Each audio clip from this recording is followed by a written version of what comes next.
ہم میں سے ہر انسان کو پتہ ہوتا ہے کہ میرے اندر کیا غلطیاں ہیں. یہ چیز بڑی امپورٹنٹ ہے. ہم اکثر کیا کر رہے ہوتے ہیں کہ ہم بیٹھے ہوئے دوسروں کی غلطیوں کے بارے میں سوچ رہے ہوتے ہیں. ہم سب کو یہ پتہ ہوتا ہے کہ ہمارے خاندان میں فلاں بندہ یہ کرتا ہے, میرا جو دوست ہے اس کے یہ 3-4 غلطیاں ہیں, میرا فلاں جو آفس کے اندر بندہ ہے اللہ معاف کرے وہ یہ کرتا ہے. ہمارے پاس ماشاءاللہ تبارک اللہ پوری کمیونٹی کی اور پورے سوشل سرکل کی ہمارے پاس رٹی ہوئی لسٹ ہوتی ہے کہ کس کس کا پتہ ہوتا ہے کہ کون کون کیا کیا گناہ کرتا ہے. لیکن سبحان اللہ کبھی ہم اپنی ذات کی طرف نہیں دیکھتے کہ ہمارے اپنی ذات میں کتنی لمبی چوڑی لسٹ ہے گناہوں کی. کبھی اگر آپ بیٹھ کے اکیلے میں صرف اپنے گناہوں کی لسٹ بنانا شروع کریں تو I'm pretty sure کہ ہم میں سے بہت سے لوگ حیران ہو جائیں گے کہ وہ ہم کیا کیا گناہ کرتے ہیں اور ہمیں پتہ بھی نہیں ہوتا, ہمیں ریئلائز بھی نہیں ہوتا کہ ہم کتنے گناہ کر رہے ہیں.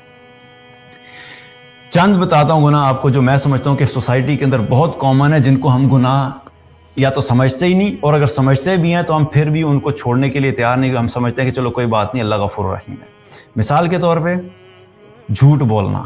یہ جھوٹ بولنا ایک ایسا گناہ ہے جو کہ ہمارے معاشرے میں اتنا کامن ہے کہ بولنے والے کو بولتے ہوئے بھی نہیں پتا ہوتا کہ میں جھوٹ بات کر رہا ہوں.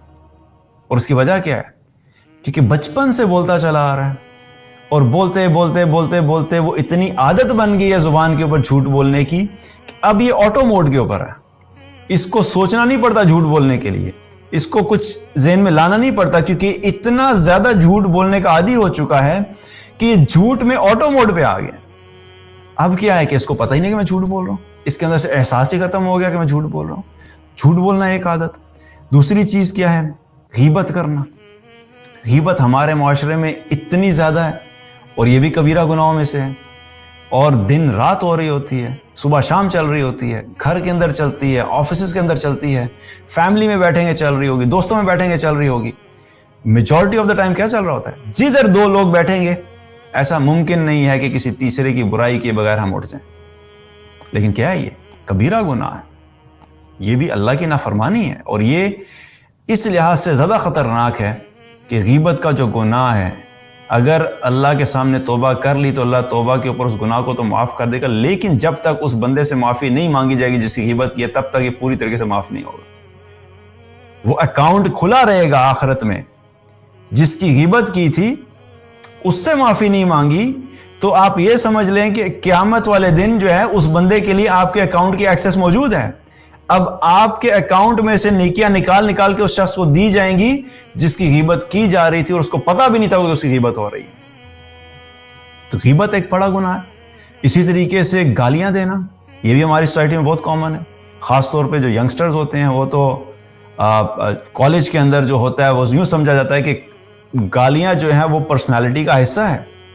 جو لڑکا گالی نہیں دیتا اس کو کہا تھا یہ عجیب و غریب قسم کا انسان ہے, وہ آکورڈ سمجھا جاتا ہے.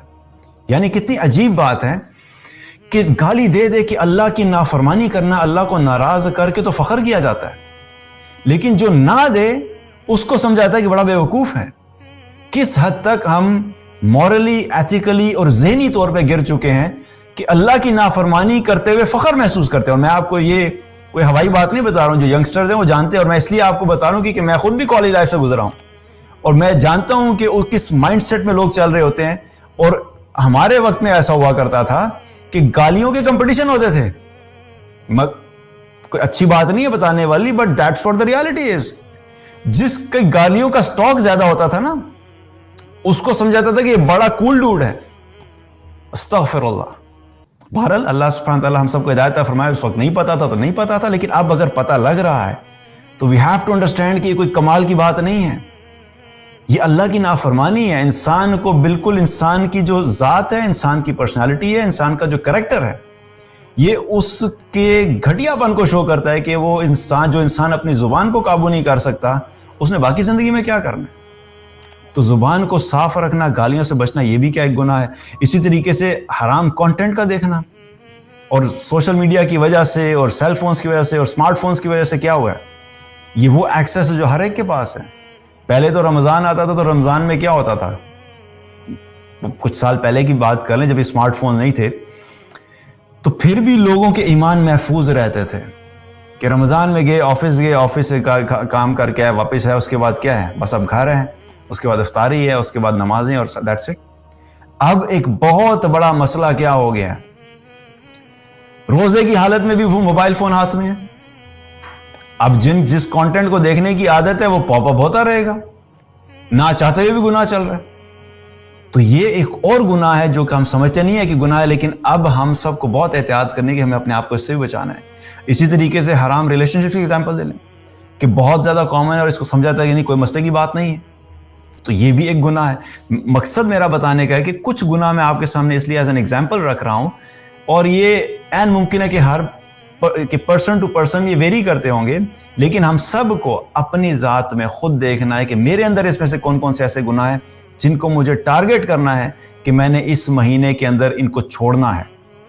کیونکہ وہ مقصد اچیو نہیں ہو سکتا جو کہ اللہ سبحانہ تعالیٰ نے رمضان کا بتایا لعلکم تتقون. تم متقی بن ہی نہیں سکتے چاہے صبح سے لے کے رات تک تم اللہ کے سامنے نماز میں کھڑے رہو، لیکن جب تک تم گناہ نہیں چھوڑو گے اللہ کے یہاں کبھی بھی تقوی والے نہیں بن سکتے.